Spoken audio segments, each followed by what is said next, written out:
Matthew? Sure. Thanks a lot. Matthew Lee, Inner City Press, on behalf of the Free UN Coalition for Access. Thanks once again for coming for these briefings.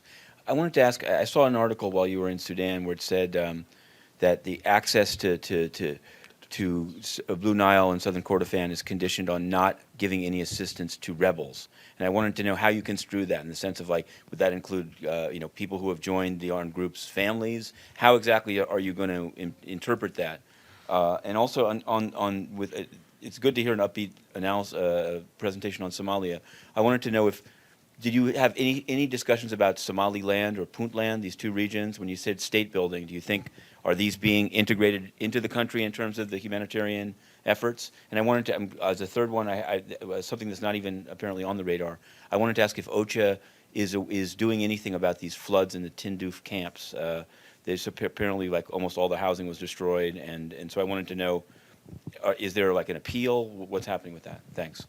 Yeah. If you can. Sure. So thank you. On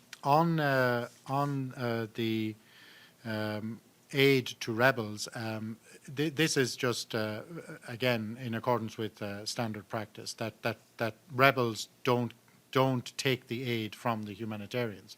The aid is delivered on the basis of need, and we determine who gets the need. So that for us is what that phrase means, and that's our standard, of course, that we don't hand over aid to rebel groups and allow them to decide where it goes or whatever, or that we are directed by rebel groups or anybody else. Just our job is to ensure the integrity of aid delivery and that it goes to those that we identify as the ones that are in need and deserving of the assistance. So that's I hope that clarifies on that.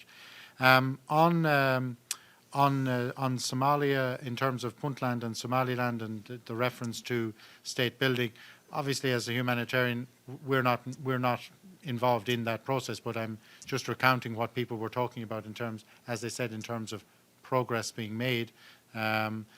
But again, like Sudan, we humanitarians, we have a single humanitarian coordinator coordinating throughout the country. So all regions, all people fall under one humanitarian response plan, and we again deliver on the basis of need equitably across the whole country. So again, we in the way we operate and in the way that we are structured and functional, it's a single approach to the entire country. And then yes, indeed, we are getting our colleagues on the ground are dealing with the flooding, and I mean this is just the beginning in many ways of what we expect will be coming, and we are struggling to, as you can imagine, respond to that and all the other challenges that are there. But that's the latest. Thank you.